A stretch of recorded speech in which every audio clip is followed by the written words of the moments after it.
Sermon 71 de saint Augustin du péché contre le Saint-Esprit, suite.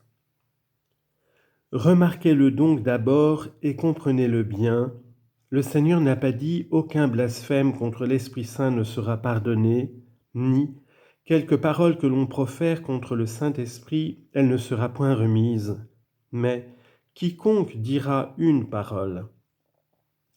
S'il s'était exprimé de la sorte, il ne nous resterait absolument rien à examiner.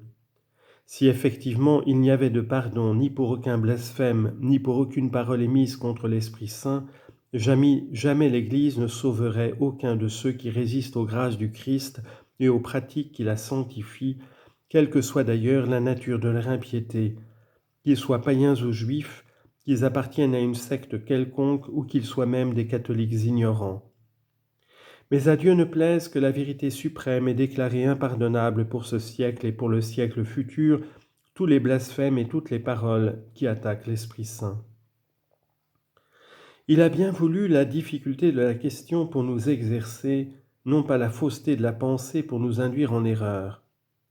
Il ne faut donc pas croire irrémissible tout blasphème ou toute parole contre le Saint-Esprit.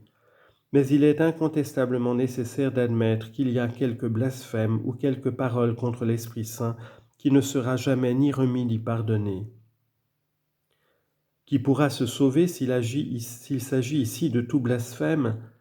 Et s'il n'est question d'aucun, c'est nous mettre en contradiction avec le Sauveur.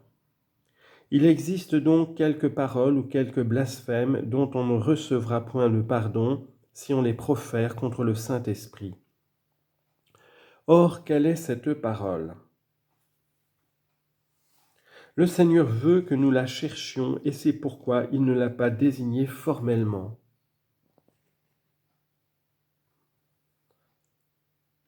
Il veut, dis-je, qu'on la cherche, il ne veut pas nous la refuser. Une règle d'interprétation pour l'Écriture, c'est qu'il n'est pas nécessaire d'admettre comme universelle, c'est qu'on peut prendre comme partielle une proposition qui n'est exprimée ni comme partielle ni comme universelle.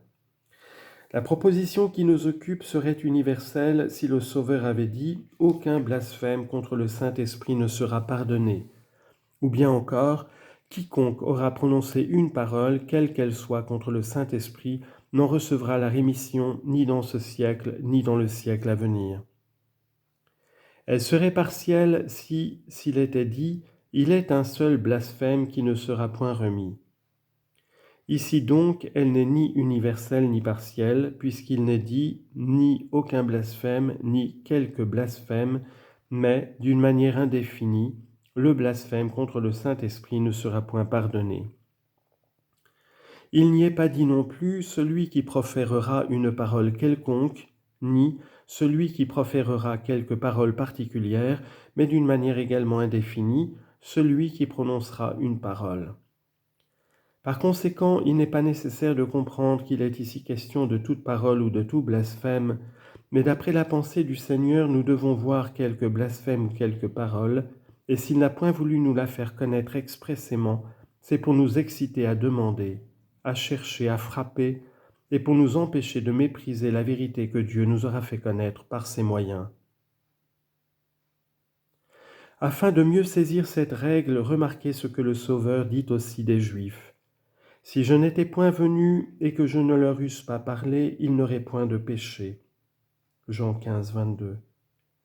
Il ne veut pas faire entendre ici que les Juifs seraient absolument sans péché si lui-même n'était venu et ne leur eût parlé, car ils étaient à son arrivée chargés et accablés d'iniquité. Aussi leur dit-il, « Venez à moi, vous tous qui êtes fatigués et chargés. » Matthieu 11, 28. De quoi, sinon du fardeau de vos péchés et des violations de la loi, puisque la loi est survenue pour faire abonder le péché? Romains 5, 20.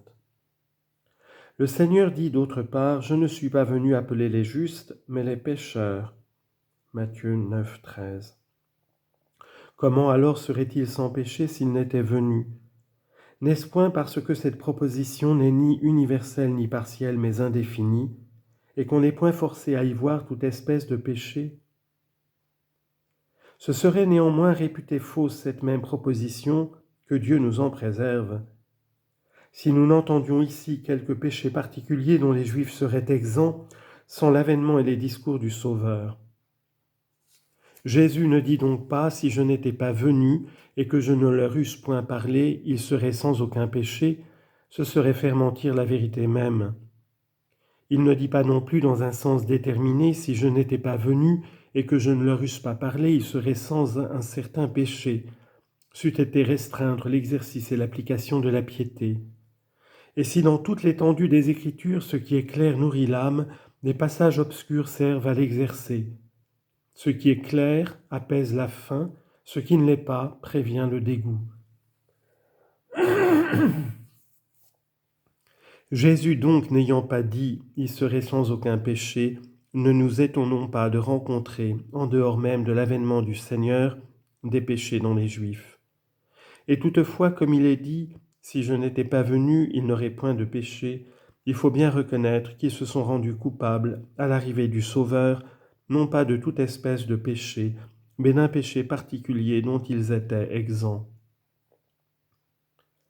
Ce péché, sans aucun doute, est de n'avoir pas cru en lui quand il était au milieu d'eux et qu'il les instruisait, de l'avoir même considéré comme un ennemi et de l'avoir mis à mort parce qu'il leur disait la vérité. Ce grand et horrible crime, ils ne s'en seraient pas rendus coupables si le Sauveur n'était venu et ne leur avait parlé. De même donc, en entendant ces mots, ils seraient sans péché, nous ne comprenons pas qu'ils eussent été exempts de tout péché, mais de quelque péché particulier. Ainsi, en entendant lire aujourd'hui, le blasphème contre le Saint-Esprit ne sera point pardonné, quiconque dit une parole contre l'Esprit Saint n'en recevra point la rémission, nous devons sentir qu'il est question non pas de tout blasphème ou de toute parole, mais de quelque blasphème et de quelque parole en particulier. Il en est de même de cette expression de notre texte « contre l'esprit », car il est nécessaire de voir non pas un blasphème contre tout esprit en général, mais un blasphème contre l'Esprit Saint, et si l'auteur sacré ne le disait ailleurs plus expressément, qui aurait assez peu de sens pour ne pas le comprendre. C'est d'après la même règle qu'on explique encore si l'on ne renaît de l'eau et de l'Esprit. Jean 3,5. Le texte ne porte pas de l'Esprit Saint. C'est lui néanmoins que l'on entend ici, et quoi qu'il soit dit de l'eau et de l'Esprit, rien ne détermine à prendre le mot « esprit » dans un sens universel. Ainsi donc, pour ces paroles, le blasphème contre l'Esprit ne sera point pardonné. Comme on ne parle pas de tout esprit, on ne parle pas non plus de tout blasphème.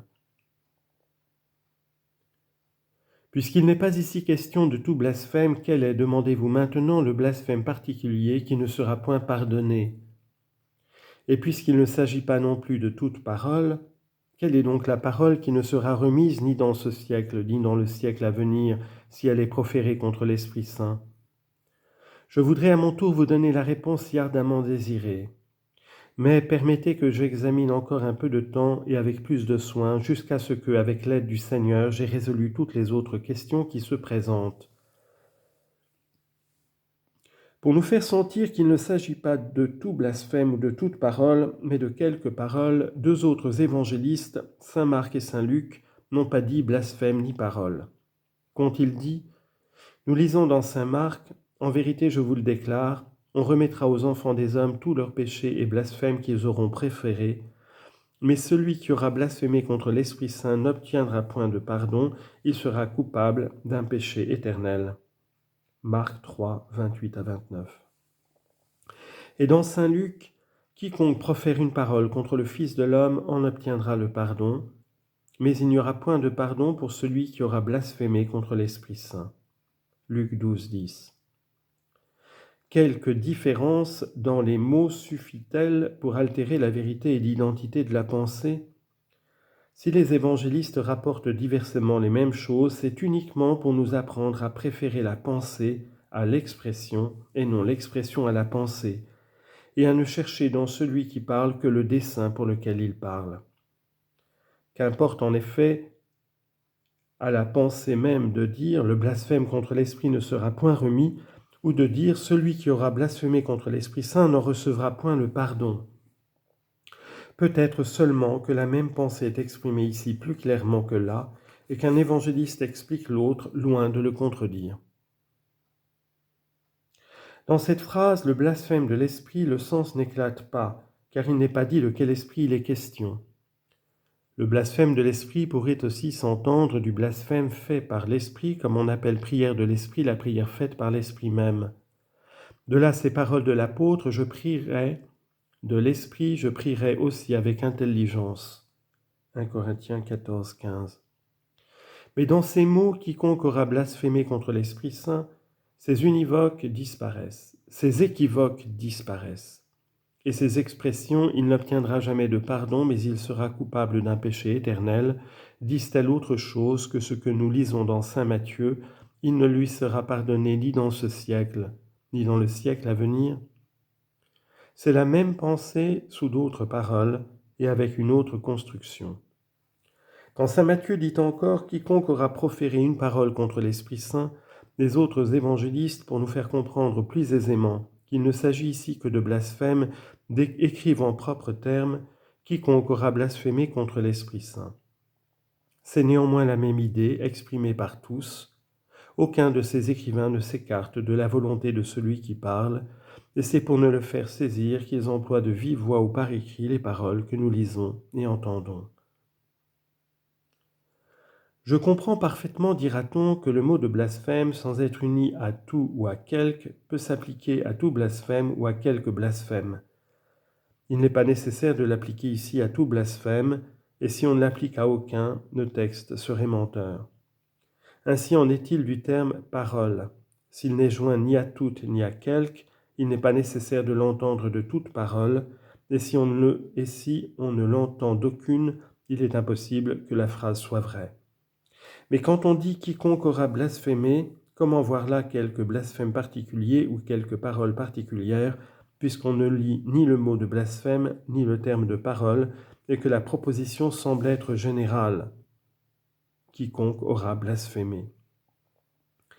À cette objection, voici notre réponse. S'il était dit dans ce passage « quiconque aura blasphémé de quelque manière que ce soit contre l'Esprit Saint », il n'y aurait pas lieu de chercher à déterminer quelque blasphème particulier, puisqu'il serait parlé de tout blasphème sans exception.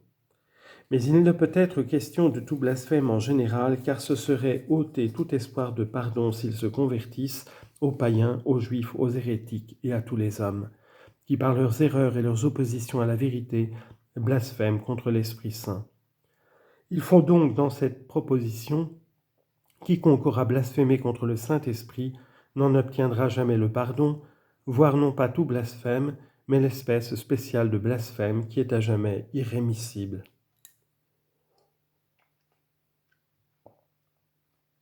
Quand l'Écriture dit « Dieu ne tente personne », Jacques 1,13, nous ne prenons pas l'expression « tenter » dans tous ses sens, mais dans un sens particulier. Autrement, il y aurait fausseté dans ces autres paroles « Le Seigneur votre Dieu vous tente ». De plus, nous nierions la divinité du Christ ou nous accuserions l'Évangile d'erreur, puisqu'il y est écrit que Jésus interrogeait un disciple pour le tenter, car il savait parfaitement ce qu'il avait à faire. Jean 6, 5-6. De fait, il est une espèce de tentation qui pousse au péché. À celle-là, Dieu est étranger. Il en est une autre destinée à éprouver la foi. Dieu daigne y recourir de temps en temps. Donc aussi, quand nous lisons « Quiconque aura blasphémé contre l'Esprit Saint », nous ne devons pas plus y voir toute espèce de blasphème que nous ne voyons là toute espèce de tentation. Quand également nous lisons « Qui croira et sera baptisé sera sauvé », Marc 16, 16, nous ne prenons pas le verbe « croire » dans le sens dont il est dit « les démons croient et ils tremblent », Jacques 2, 19. Et nous ne confondons pas ceux qui ont reçu le baptême avec Simon le magicien et ses semblables, lequel a pu être baptisé et n'a pu être sauvé. Acte 8, 13. De même donc qu'en disant « Qui croira et sera baptisé sera sauvé », le Sauveur avait en vue non pas tous les croyants et tous les baptisés, mais quelques-uns, c'est-à-dire ceux-là seulement qui possèdent cette foi spéciale dont l'apôtre parle, laquelle agit par la charité. Galates 5, 6. Ainsi, en prononçant ces paroles, quiconque aura blasphémé contre l'Esprit Saint n'obtiendra jamais son pardon. Il considérait non pas tous les blasphèmes contre le Saint-Esprit, mais un blasphème particulier qui ne sera jamais remis à quiconque s'en est rendu coupable. Quel sens donner encore à cette autre sentence? Celui qui mange ma chair et boit mon sang demeure en moi et moi en lui. Jean 6, 57. Pouvons-nous comprendre ceux mêmes dont l'apôtre déclare qu'ils mangent et boivent leur condamnation? Et toutefois, ils mangent et boivent réellement la chair et le sang du Sauveur. Cet impie Judas qui a vendu et trahi son maître a reçu avec les autres disciples le sacrement du corps et du sang divin lorsque le Seigneur le consacra la première fois dans ses mains adorables.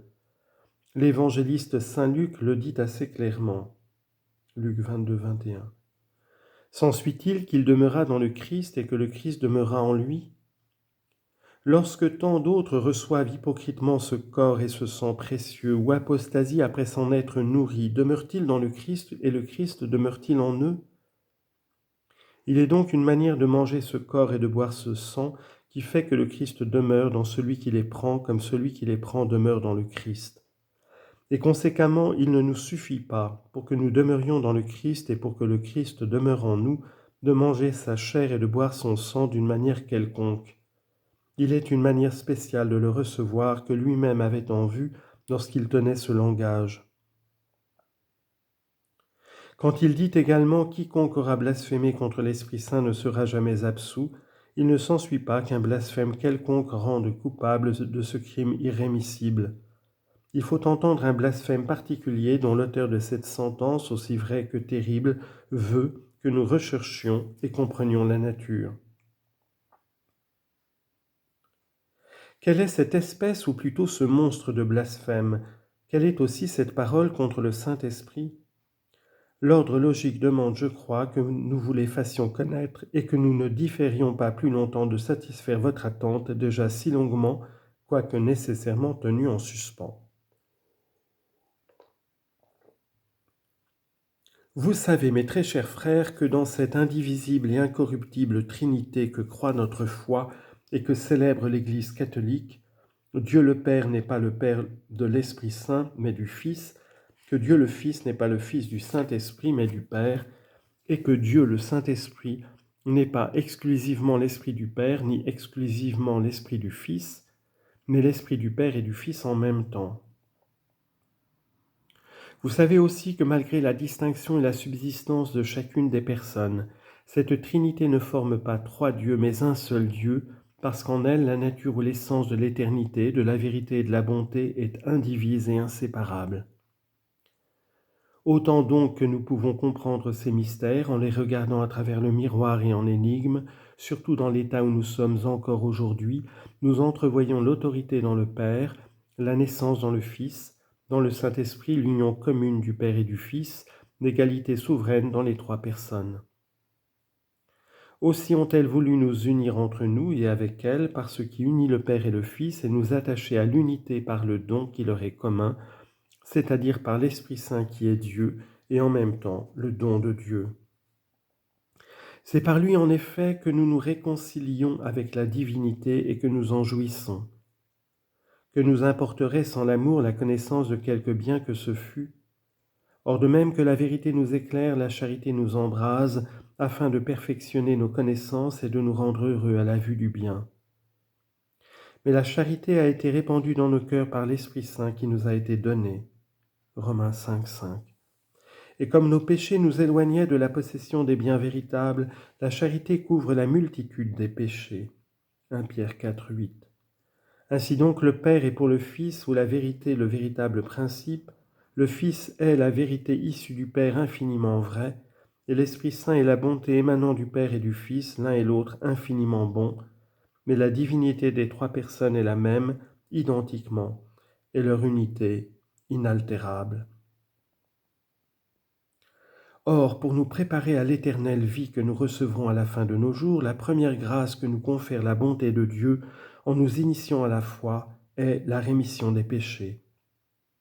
Tant qu'il demeure en nous effectivement, nous sommes en quelque sorte ennemis de Dieu et séparés de lui, ce qui vient de notre fond dépravé. Vos péchés, dit l'Écriture infaillible, vous éloignent de Dieu. Isaïe 59. 2.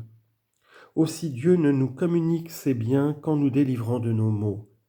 Nous nous enrichissons d'autant plus de cela que ceci diminue, et nous n'aurons les uns dans toute leur perfection que si nous sommes entièrement affranchis des autres. Or c'est par l'Esprit Saint que le Seigneur Jésus remet les péchés, comme c'est par l'Esprit Saint qu'il chasse les démons. Ce qui peut le faire entendre, c'est qu'ayant dit à ses disciples après sa résurrection, « Recevez le Saint-Esprit », il ajouta sur le champ, « Les péchés seront remis à qui vous les remettrez et retenus à qui vous les retiendrez. » Jean 20, 22 à 23. Ce qui le prouve encore, c'est que cette régénération spirituelle où s'effacent tous les péchés s'opère aussi par le Saint-Esprit, car le Seigneur dit expressément, « Si l'on ne renaît de l'eau et de l'Esprit, on ne saurait entrer dans le royaume de Dieu. » Jean 3, 5. Remarquez néanmoins que naître de l'Esprit n'est pas se nourrir de l'Esprit, comme naître de la chair, ce qui a lieu quand on quitte le sein maternel, est autre chose que de se nourrir de la chair. Ce qui se voit quand la mère allaite son enfant, quand celui-ci s'attache à boire avec plaisir à la source même où il a puisé la vie, afin d'y alimenter le principe d'existence qu'il en a reçu.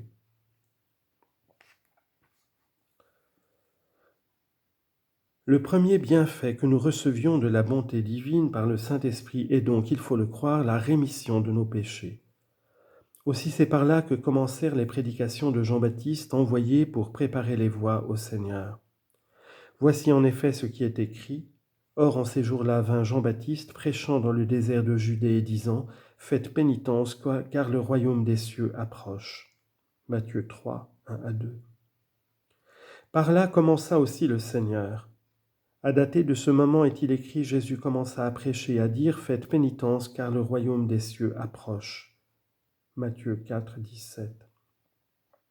Jean disait encore, entre autres choses, à ceux qui venaient lui demander le baptême, « Moi, à la vérité, je vous baptise dans l'eau pour la pénitence, mais celui qui doit venir après moi est plus puissant que moi, et je ne suis pas digne de porter sa chaussure. Lui-même vous baptisera par l'Esprit Saint et par le feu. » Matthieu 3, 11.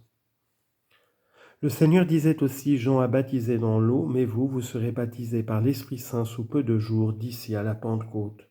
Acte 1, 5. Quant à l'expression de Jean et par le feu, on peut sans doute y voir les persécutions que devaient endurer les fidèles pour le nom du Christ. Il importe toutefois de remarquer que le même Esprit Saint est représenté aussi sous le symbole du feu. Aussi est-il dit au moment de sa descente, « Alors leur apparurent comme des langues de feu, et ce feu se reposa sur chacun d'eux. » Marc 2, 3. Le Seigneur disait de son côté, « Je suis... » Acte 2, 3. Le Seigneur disait de son côté, « Je suis venu mettre le feu à la terre. » Luc 11, 49. Et l'apôtre dans le même sens, « embrasé par l'Esprit. » Romains 12, 11.